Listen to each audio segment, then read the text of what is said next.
ప్రతి ఆకు రాలిపోయింది మళ్ళీ చిగురుస్తుంది. అందుకే మన సంప్రదాయంలో తాతగారు పరమపదించిన సంవత్సరంలో మనవడు పుడితే ఆ మనవడికి ఆ తాతగారి పేరెడతా. ఈ మనవడు మళ్ళీ తాతగారి యొక్క రూపం. తాతగారు పోయారు అనుకోకూడదు. అంటే ఆ మామగారు ఒప్పుకోదు, ఆయన మళ్ళీ పుట్టారు, వాడిని ఏమో అనకుండా ఉంటుంది. పైగా ఆ మనవడిని ఏమన్నా అంటే మామగారి కోపం వస్తుంది. ఎందుకంటే పైగా ఒక సంప్రదాయం ఉంది, కొన్ని కుటుంబాల్లో చూశాను, ఆ మనవడిని పెనిమిటి అంటారు.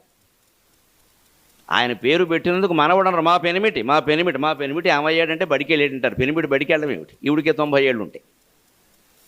అంత అభిమానం అండి, అంత అభిమానం. ఆ సంప్రదాయంలో ఉండే గొప్పదనం. ఆయన మళ్ళీ పుట్టాడని అంతే. మామగారు పరమపదించినప్పుడు మనవరాలు పుడితే ఖచ్చితంగా మామగారి పేరు ఆ మనవరాల పేరులో కలపాల్సింది. ఊరికే ఏదో రికార్డు కోసం కలపడం కాదు, ఆ పేరుతోనే పిలవాలి. మిగిలినవన్నీ కలుపుకోవచ్చు కావాలంటే. అసలు ఆ పేరుతో పిలిస్తేనే కదా ఆ స్ఫూర్తి.